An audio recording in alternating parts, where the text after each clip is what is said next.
Hello, everyone. I'm Janet Salmons, Methods Guru for Sage MethodSpace, and I'm joined here today by Margot Wilson from Transgender Publishing, and very excited to share this conversation with you. But before we get started, in case you are new to MethodSpace, this is an online community with global readers. We are interested in all kinds of things to do with designing and conducting research, and then writing about it and sharing results in all different kinds of ways that hopefully will make a real impact. So I think that's actually, a perfect segue to introduce Dr. Wilson, who it seems like has done all of those things. So perhaps you could just introduce yourself, and then we'll talk about your work. Well, thanks for inviting me, Janet. It's nice to be able to join you today. I'm an anthropologist by training.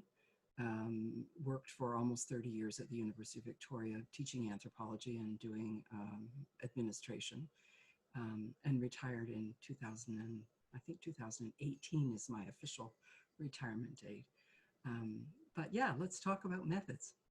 So I would like to, because you've covered such a wide range of, kinds of research and experiences in your career, but, to start with your experience in doing anthropology and, being on site and being immersed in a culture, and just love to hear you talk about that experience and, what that was like for you as a researcher and what you were trying to achieve with that.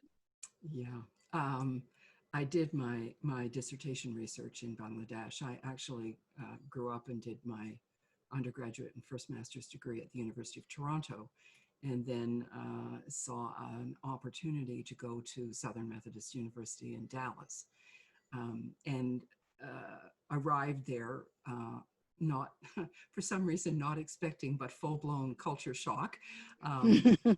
Texas is very different from Toronto. Right. And actually, halfway through my first term there, when I was sort of shaking my head and wondering what I had done to myself, one of my profs returned from Bangladesh and gave a presentation about his research there. And for the first time, I heard someone talking about anthropology the way I understood it. And so I stirred up my courage, went to his office and said, if you're doing research on women in Bangladesh, it's a Muslim country, I think you need a woman on your team, because he had been advertising for graduate students to join him. And, well, but before you go on, I want to just kind of amplify this point for any students who are listening, that you took the initiative, which was probably took a lot of courage to say, hey, here I am, and, I could do this. Yeah. So, don't be shy. Yeah, when I reflect on it, I think, wow, I don't know whether brave's the right word or foolish. I mean, and basically, he said, yeah, okay, fine, get in line with all the rest of the graduate students, because he had some funding that he had organized. And I think he sat back and watched me for a term to see how well I was going to do, how I dealt with the culture shock and, the different perspectives on anthropology that, American anthropology, Canadian anthropology, and British anthropology are all quite different from each other, especially in terms of their sort of underpinning theory. Anyway, I guess he decided that I was okay. And so he came to me sort of in the spring of the first year and said, okay, if that's what you want, you need to learn to speak the language and you need to do a bunch of reading. And I always thought that I would do my research in Africa. It never occurred to me that I would end up in India or Bangladesh, which is the next door neighbor. But there I was. And so that slide that you have up is the bamboo hut that I lived in for almost a year, way out in the rural areas. There no running water, no electricity. We had a hand pump, and we had, kerosene lamps. And I worried about that beautiful straw roof that smelled like a brand new hat, going up in flames if we weren't very careful. But it was a great experience. I have to say, that was probably one of the highlights of my life, is spending a year learning to be a village woman by living as one. So what kinds of things were you studying about the villagers in Well, that study? yeah, I had sort of come up through a feminist anthropological school, and I was really interested in women's issues, and particularly the issue of women's status. And at the time I went to Dallas in 1983, we were sort of riding on the theoretical perspective that if women were making a contribution to the family, an economic Mm-hmm. contribution, and if they were managing to control that contribution, that their status should be much improved. And what I also knew was that the status of women in Muslim countries generally, but particularly in Bangladesh, is not very good. And Mm-hmm. the United Nations had actually, by the time I came back from the field, the United Nations had done a global study on women's status using a series of quantitative markers for that. And Bangladesh came out flat last out of, I can't remember how many countries in the world, that the status of women was very bad. They have, are very poor. They have very little control over who they marry or what they do with their lives. Mm-hmm. They, if they're not under their husband or their father, they're under their mother-in-law's thumb, and it's difficult. But what I knew was that women in Bangladesh, particularly in the rural areas, were very busy working in homestead gardens.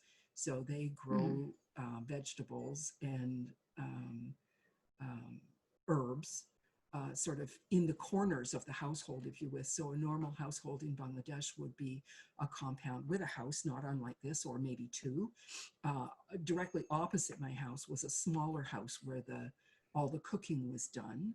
Mm-hmm. And, traditionally the women would be, growing a pumpkin plant up on the roof, or a vine, or vegetables or herbs or something sort of tucked into the corners. And what I also understood was that there was not a lot of recognition of what women were doing. So and my question was, how does this work in homestead gardens impact women's status? Mm-hmm. In the end, what I discovered was that it didn't really make a lot of difference Mm-hmm. for a number of reasons. First of all, that it's virtually invisible.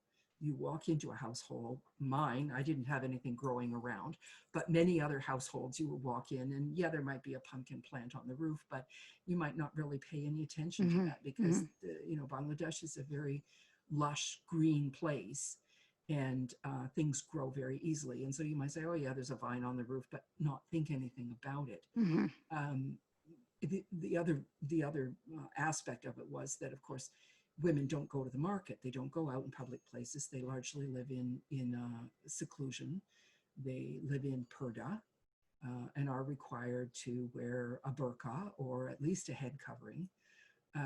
And so they can't take their produce to the market. They have to turn it over to a man.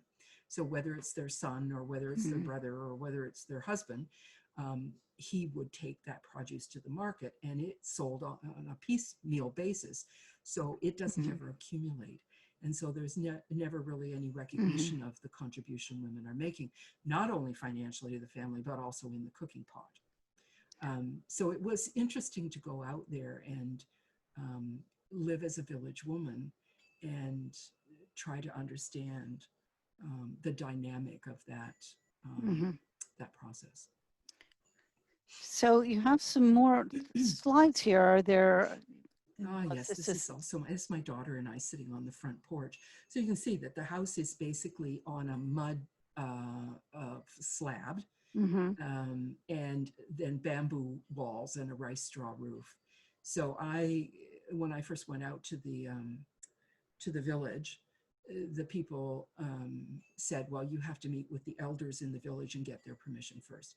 I was lucky in the sense that I had one of the local non-governmental organizations, an international development agency, were agreeing to support me. And so they sent me out with their field workers who had already been working with people in the village. And so they were already known, and I was sort of known by association. Right. But I clearly remember the day that I met with the village elders, and my Bangla, I understood more than I could speak. I had a very heavy Canadian accent, when I speak Bangla. And I suspect that, you know, like some of Pearl Buck's novels, I was saying all sorts of um, inappropriate things because of my accent.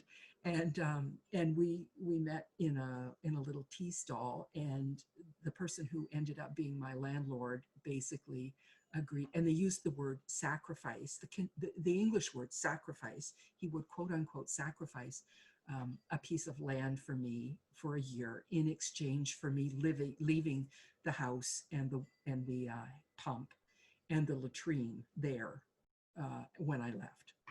That was his payment for that. Mhm. So they built this house for me in the matter of about a month. Mm. It was basically bamboo panels, and you can see there are some bamboo posts holding the porch roof up, Mhm. and the same thing inside the house. And then they just tied these woven bamboo panels, very beautiful woven panels, onto the structure for the house, and then put on the roof. And it took about a month for them to build it, and I think it cost me about 125 US dollars. Mhm. Yeah. And that with the permission of the elders in the community, in the village. Right. And it turned out that my landlord was sort of one of the lowest level um, government, elected government Mhm. uh, representatives. So were the women, how did the women respond to you? You know, that was interesting. They had a great deal of difficulty with my accent. And in the end, I was sad that I was less able to communicate with them. They're very shy. They've been kept in the house, you know, virtually all their years. They go from their father's house to their husband's house. And so for me, talking to them was difficult. There often was a man around supervising them, or Mhm. their mother-in-law, and then they would be hesitant to say Mhm. maybe everything they'd like to say to me. Sometimes someone would rush up to me and say something, but a lot of the time they were being monitored. Mhm. And a lot of the time they had difficulty understanding what I was saying to them or asking them. It got better over the year that I was there, but there was a man in the village who sort of volunteered himself as my research assistant. I could never have done my research without him. Mhm. You know, in anthropology, we talk about people as primary informants, but he was Mhm. much more than that. I mean, he was really a friend. And Mhm. when I look back into my journals, and he also was a signatory to we had a written agreement for how much bamboo we needed and how much straw we needed Mhm. and how Mhm. much mud we needed and how much I was going to pay for all of that. He was a signatory to our agreement for the house that was built. And Mhm. then he showed up on my porch the first night and said, you know, my name is Narendranath Borman, and I'm here to help you. And I want to know about your research and what are you doing here? And he was able to understand my Bangla Mhm. and also help me with my pronunciation, of course. And he went with me almost everywhere I went in the village because, again, a woman is not supposed to be out wandering around by herself. Right. Right. That puts her at some risk. And he was wonderful that way. And I mean, it is frustrating. I would ask a question in Bangla, and the woman would look at me with this quizzical expression, and then he would say exactly the same thing. And she could understand him, but she couldn't understand me. So there were some frustrations around that Mhm. sort of research. But the women were very accepting. I think, you know, we talk in anthropology about a quote unquote honorary male status for female anthropologists when they work in places where women are not as free to move around as they are in North America, for example. And I think to a certain extent that happened. And so a lot of the women, you know, first of all, they weren't prepared to engage in any sort of really deep philosophical type conversations with me about what did they think about things or how did they feel about Mhm. things. I don't think anyone had ever asked them those questions, and they weren't able to answer them Mhm. in interesting ways. So a lot of my information came from what people told me both men and women, and then what I saw going on, and trying to understand the disconnect between those. Right. So if I can give you a quick example. Sure. I knew going into Bangladesh that women marry out. So they don't stay with their natal family. They go to live with their husband and his natal family.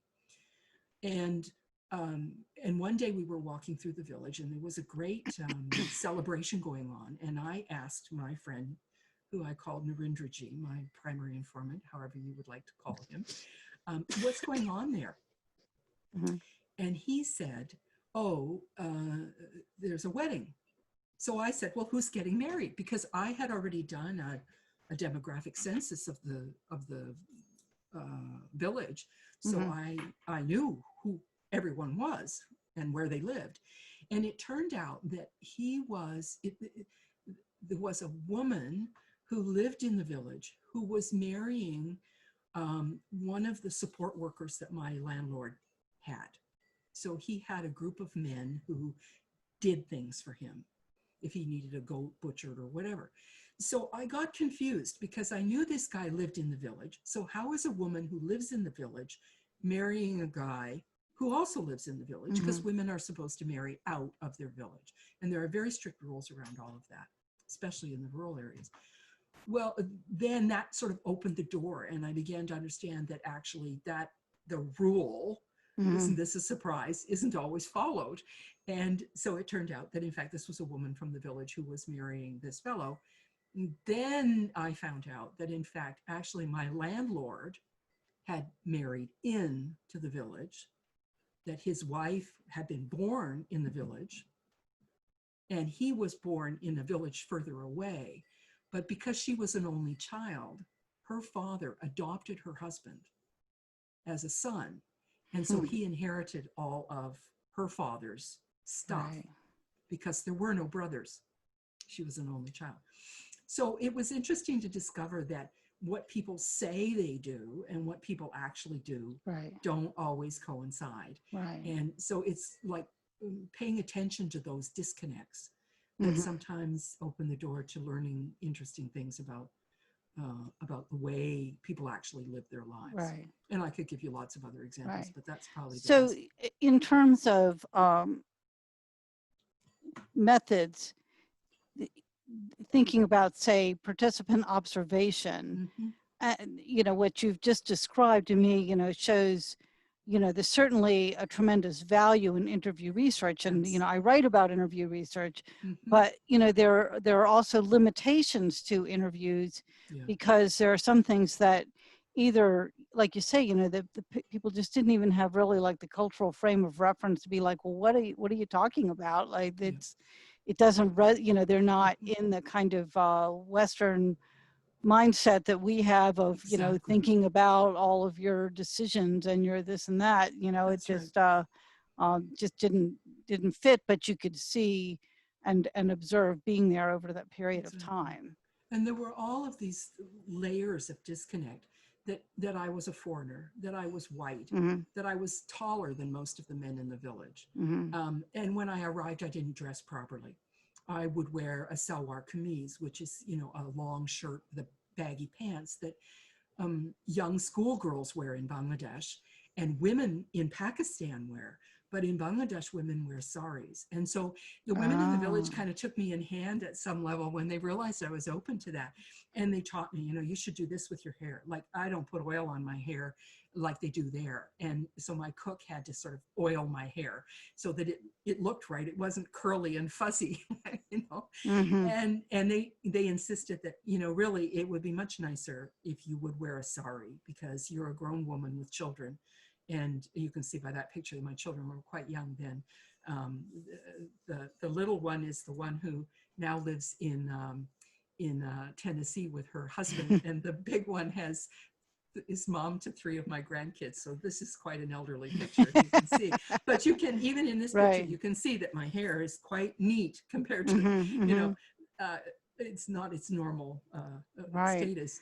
But so there were all those layers. And then there was the fact that I spoke with an accent and they had difficulty understanding me, and that women don't have the same worldview as Western women do. And Mm-hmm. so they just couldn't get their heads around why I wasn't at home cooking rice and feeding Mm-hmm. my family, and that I had this other woman who was looking after me. And yeah, I think they were intimidated in some ways, Mm-hmm. um, just by all of those disconnects So, in so do our your daughters upbringing. remember this experience? They don't. And you know what's interesting is that, you know, when we met at the talk at the Unitarian Church, my son-in-law was there, and my grandkids and my daughter were all watching. And I know that they have not seen these slides before Mm-hmm. because they were in slides, and I converted them to, you know, PowerPoint so that Mm-hmm. I could show them. But I knew that they had not seen them, and they don't remember. When we came back, Candace was almost, the older one was almost 5, and the little one was almost 3. And they were completely bilingual in English and Bengali at that time. But they soon discovered that Bengali wasn't doing them any good in Canada or in the United States. And Right. so they just quit, and they've lost it all. Mm-hmm. Yeah. Interesting. Mhm. Um, well, why don't we uh, Shift go gears a little ahead bit. and so then you took a completely different I did. direction, I which did. it's just fascinating to have had such a range of experience. But Mhm. why don't you talk a little bit about the kind of the catalyst for the change to Yeah. the work you're doing now as a publisher? Yeah. Well, I had been, 30 years, oh, not quite, almost 30 years at UVic, at the University of Victoria, teaching, actually teaching methods, interestingly enough, Mm-hmm. but, teaching anthropology more generally, and also um, doing administration. So Mm-hmm. I was actually in the School of Graduate Studies, which is how I met Erin DeVore, who's at the far, I guess that's the right hand, I don't know if that right or left of that slide. Mm-hmm. Erin was the dean in graduate studies and recruited me to come and work as his associate dean. And then Erin went on to become the chair in transgender studies at the University of Victoria. Now, I had been aware of the whole idea of people who are transgender, both in North America and in Asia. Um, and so I went to this conference. This was in the spring of 2014. And this particular slide is from I think they called them the founders panel. I've always called them the elders panel, but there you are. And these folks were giving presentations about their work as activists and as elders, pioneers, if you will, in the trans community. And I was so impressed. They were so articulate and so committed. And after the panel, I went up and said to Erin, you know what? Somebody needs to be capturing these stories. I mean, for me, at the heart of anthropology, besides participant observation, is the whole business of stories. And if you were to go and read some of the academic papers that I've written, they almost always start with a story or have stories embedded in them. And I think that, if we drill down into the stories that people tell about themselves and their experiences, we again begin to get at that disconnect between, what's written about the culture of fill in the blank and what people on a day-to-day basis actually do and what Right. their experiences are. So I said to Erin, by definition, these elders are going to leave us, and someone needs to be capturing their stories before they're lost.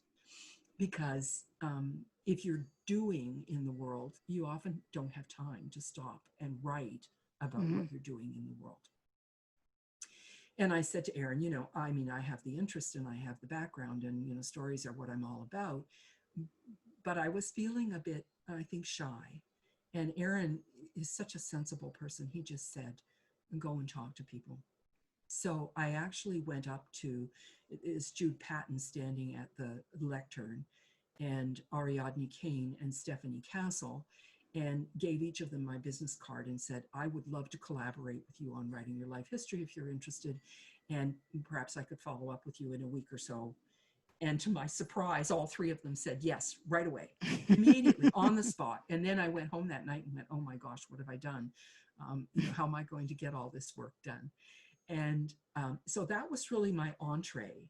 And I started first working with Stephanie Castle, who unfortunately has passed away in the spring of 2017. And Ariadne Kane and Jude Patton were all working together. I did do some interviews with Ricky Swin, but I haven't moved forward with that particularly.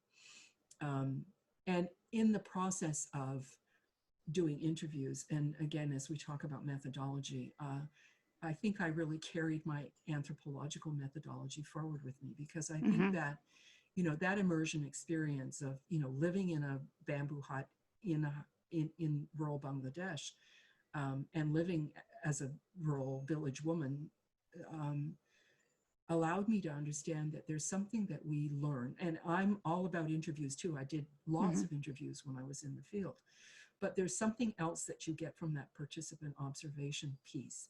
So when I started thinking about doing this research, writing trans elders' life histories, I think I carried that participant observation piece with me. And I proposed to them that we start to talk on an ongoing basis.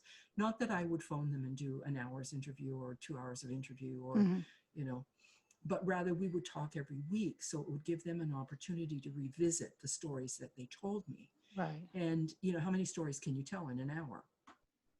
And so particularly with all three of them, I talked to them virtually every week for an hour. And Stephanie is a prolific writer, and as well as an activist. And she had opened a publishing, actually 2 publishing companies, where she was publishing her transgender material.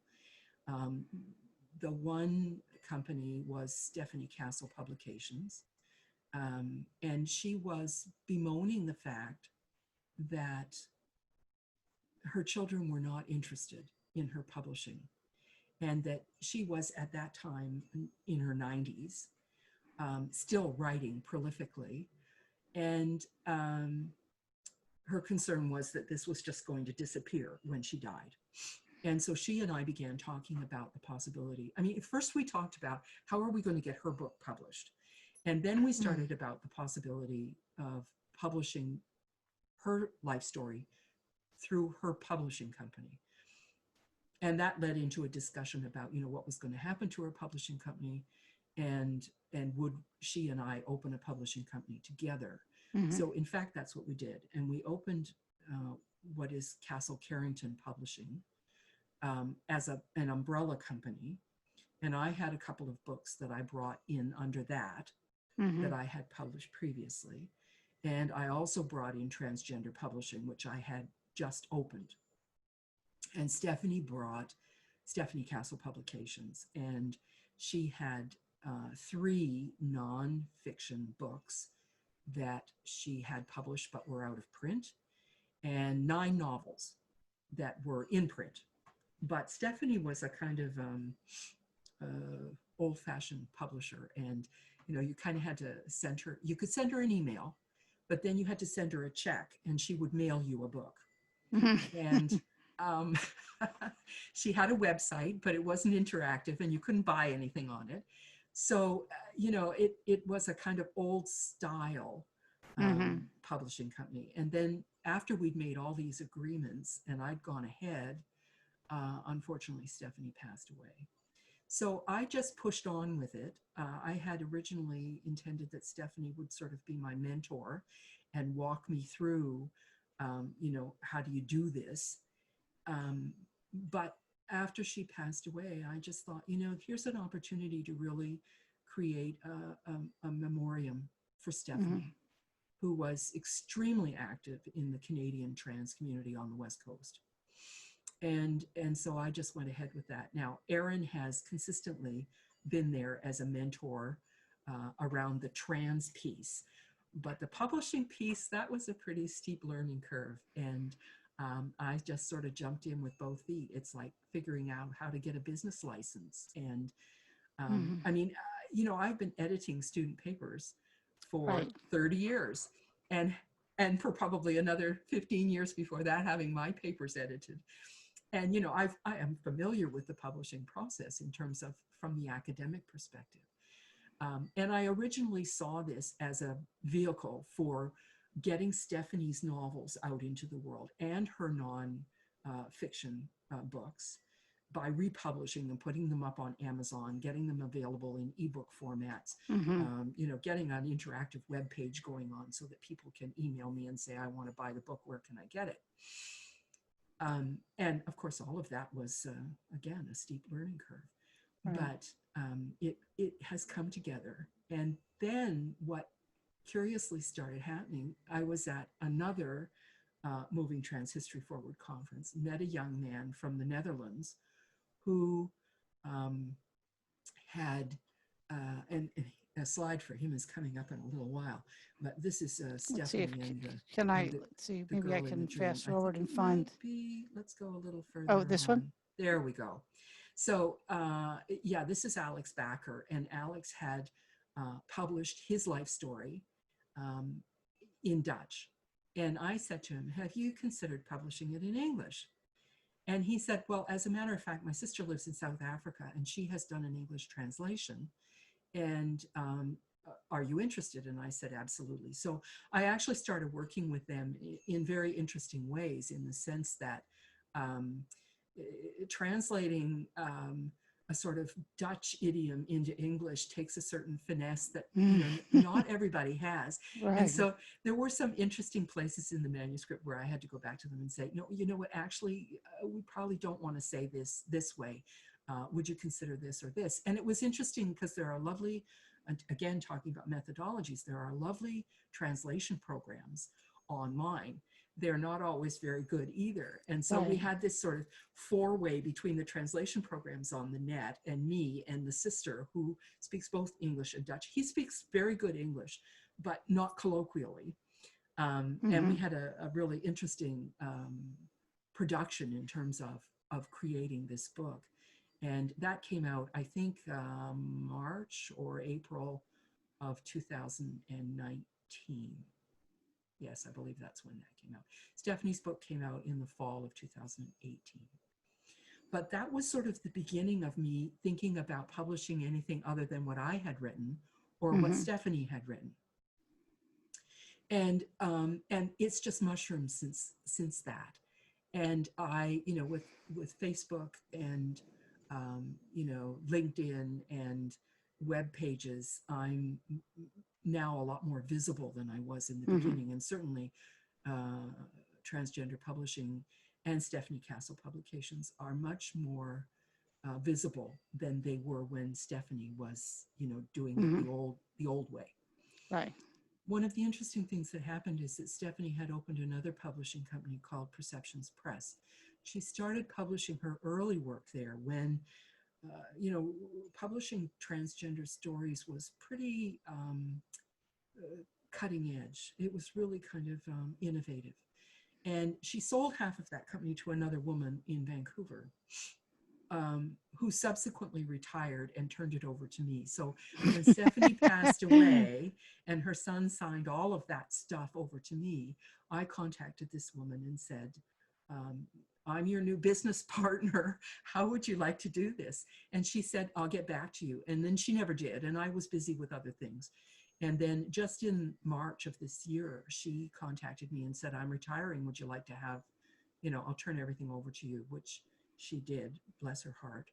And so now I have Perceptions Press as well. And I'm using that as a vehicle for publishing some of the material that's now coming to me that's a little more adventurous, shall we say.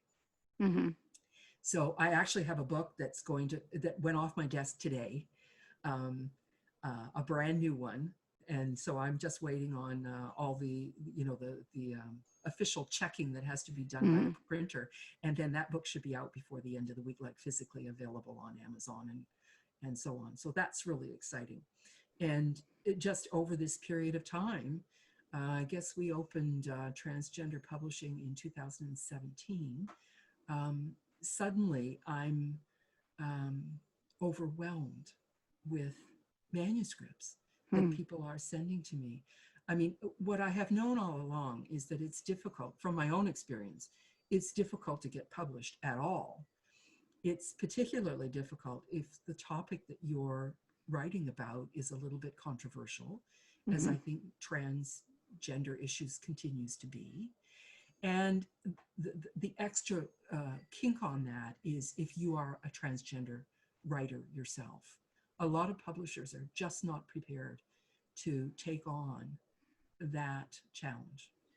And so that's become my raison d'etre, is Hmm. to um, publish stories about trans people, whether it's their life stories or whether it's fictional, um, and not only about, but written by Hmm. uh, transgender people. And as that sort of slowly moving out over the landscape and people are becoming aware of me, increasingly authors are coming to me and saying, you know, I have a book that I've written, but it needs to be edited, or I have a book that I've self-published and it needs to be edited, or, you know, I've self-published this book, but it's only in e-format.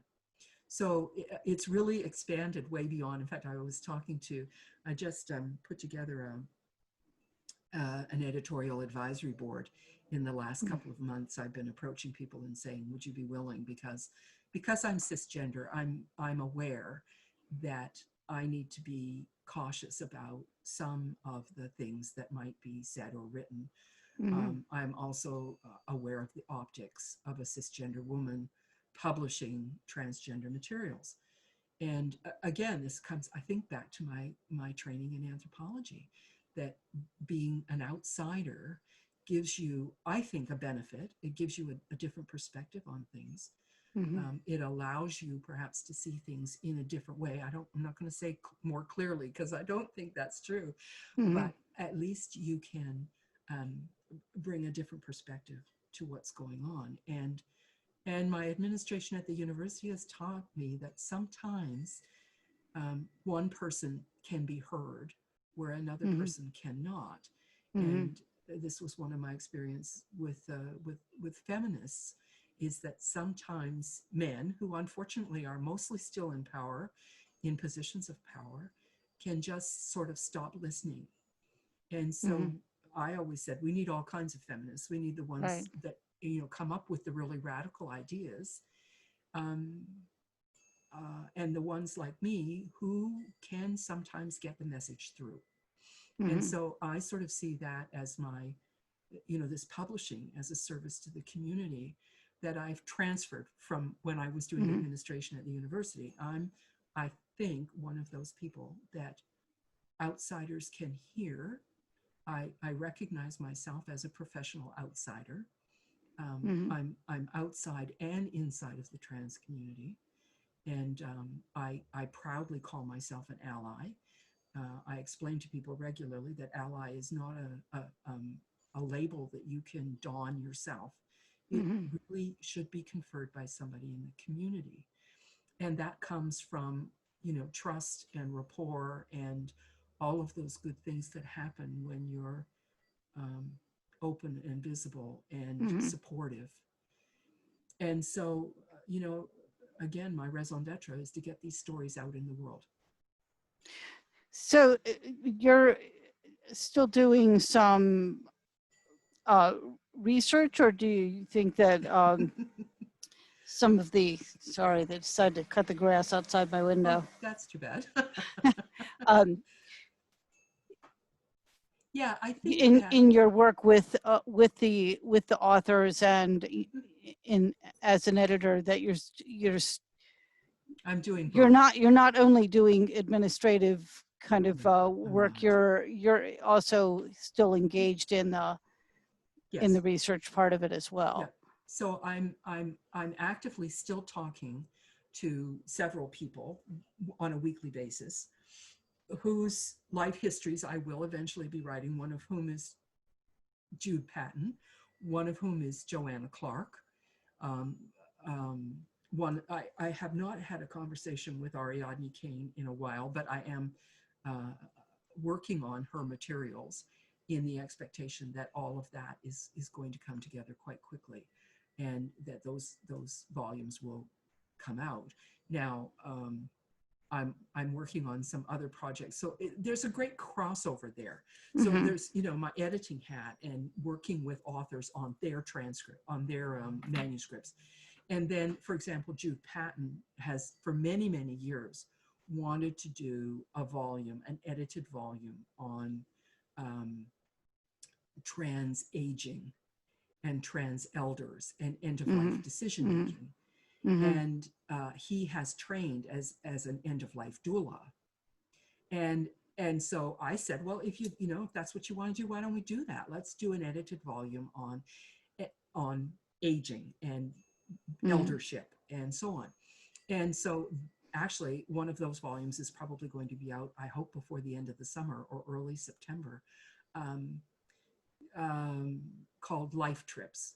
And so Jude has recruited a large number of authors who have, you know, written their stories or written poetry, or, you know, some of them are practitioners who have worked in the community, who have written about their experiences with trans people and so on. It looks like it's going to be a 3 or 4 volume set now. So it's grown exponentially, which has been great fun. So, you know, there's that crossover where, you know, I'm working with Jude as an editor. He and I are co-editing this book, and as an author, but I'm also working on his life history and all of that at the same time. I have to admit, there are days I feel like I'm drinking from the fire hose. Because there's, you know, there's really a lot to do. Right. The concept of retirement just does not apply here. Well, the beauty of it is that I'm retired from the university. You know, I have a pension, and so I don't need to make any money doing this. Now, you know, I simply could not do it if I was depending on this to, you know, pay my bills. Right. But the beauty of it is I can do it as a service to the community, and and enjoy every minute of it, and not have to worry about the marketing piece. Now, I have just hired a marketing intern from one of the local universities, and she's doing this as part of her co-op placement. And, you know, because I feel an obligation to the authors. I publish their work, and then if the books don't sell, nobody makes any money, and they feel as though, you know, they have this wonderful thing, this child they've birthed into the world, and I'm a midwife. And you know, if there's no recognition, and sales are part of that recognition. So we're hoping to sort of bolster that side of the business. But right now it's just it's a labor of love. So what advice do you have to people who may be watching this, who are kind of more at the beginning of their careers, and especially at this time of great change where, you know, it's sort of the career path they might have had in mind is maybe not going to go the way they had hoped. But, you know, just in terms of, you know, how do you kind of find yourself in the world as a researcher, or, you know, how you've, you know, it seemed like been open to wearing a variety of hats? Well, I've been blessed in the sense that I feel as though I've just sort of fallen into these opportunities. And so I guess the first thing I would say is keep your eyes open for opportunities. They're not always what you think. If you had told me 10 years ago I was going to be a publisher, I would have told you, well, you know what I would have told you. It's not going to happen. You know, it surprises me as much as it surprises anyone else. I mean, it seems like a natural progression from what I was doing. And I've brought a lot of those methods and skills and learning over to this new opportunity. But I think opportunity is the operative word there, is that we need to be always open to alternative applications of our experience and our learning. And we don't, I could not have predicted that in 2014 that was going to happen, and that I would be here, you know, what, 6 years later, 6 and a few months, you know, 6 years and a few months later. And I couldn't have predicted that. I think the other thing that I would say to people who are coming up is to, um, oh gosh, not be fearful. You know, try it. If you have an idea, try it out and see what happens. It's what I say to authors when they tell me, oh, my story's not important. I say, well, every story is important, and you have to just give it a chance to grow. And I think that's true. If you're early in your career, or if you're still in the training phases, getting ready. I think particularly COVID has put us in a position where we have to think in innovative ways about the way we have always done things. It's like a story I used to tell my students when I was teaching about, tradition. My mother makes the turkey at Christmas, and she always cuts the tail off the turkey and puts it in the pot and puts it in the oven. And so I do the same thing. Well, why do I do that? Well, I do it because my mother did it. Well, why did my mother do it? Well, let's ask my mother. She says, well, I did it because my mother did it. Well, let's ask my grandmother. Grandmother says, because the pot I had wasn't big enough. So I had to cut the tail off the turkey to make the turkey fit in the pot. Now, 3 generations later, that doesn't apply. Right. But we tend to keep doing things the same way, like Stephanie did her publishing company. Right. She did it that way because that's the way publishing was done when she came up. Right. But COVID has made us stop in our tracks and think about doing things in a different way. I had an author the other day who contacted me and said, I've published my stories in ebook format, but they're not selling and I'm not happy. And what I need is brick and mortar bookstores. And I had to go back to her and say, that's problematic right now. Right. Because for many months, how would anyone as a publisher approach a brick and mortar bookstore and say, here, put my books on your shelves, when we know that the bookstores are closed and they're struggling to stay afloat and find innovative ways of doing what they've always done in a different way. Right. So I think that's a really good lesson for all of us to sort of stop and think about. Just because you've been taught to do something a certain way doesn't mean you need to. Right. And that you can think innovatively about alternatives. What is a different way of doing it? The other day, I do meet with my authors online, on Zoom, on Skype, on FaceTime, but I don't do face-to-face. And this author contacted me and said, I would like to send you a paper manuscript. And I said, I do everything online. Yeah. So how can I help you to fit into the way I'm now doing things? Because, the mail isn't going through well. If that person tries to mail me a big package of paper from the United States, it's going to take months to come across the border because the border's been closed. And actually, until recently, I haven't been able to order any of the last 4 or 5 books that I've published because they come from a printer in the United States and the border is closed. So we have to think about these things in creative ways. Right. And I think it's a brilliant opportunity for us to start thinking about, how we've always done things and can't we do them in a different way? So I would say that to anybody who's coming up, either, through their training or through the early stages of their career, to think about it in a different way. And there aren't any wrong ways of doing things. Right. Well, it seems like, just as one more point that I, heard from you from the beginning, where you kind of said, hey, I'll go to Bangladesh, to, talking with Erin and saying, how can I kind of leverage what you heard on that panel? And, that's something else that I encourage students and early career people, especially who are feeling, kind of at a loss now. On one hand, it's kind of the two sides, because on one hand, the thought of, well, maybe however your professors and the people, who are experienced have done things, can't be done that way right now. But on the other hand, people who have either entree into a community, insights, experience, willing to give you a hand to, reach out to Yes. people and look for those, chances to either collaborate with someone and perhaps, help to leverage, some of the things that they had initiated and move them forward in a new way. But, just, I mean, the cliche thing about networking, but, to me, it's, rather than trying to, build, well, I've got 10 zillion followers on my social media account, to think, who are those specific people and how can I, try to create a meaningful connection with them. Exactly. And to not be discouraged if your initial attempts don't work so well, just to keep trying. I'm trying, yeah. And to understand that it's about collaboration, and it's about respect, and it's about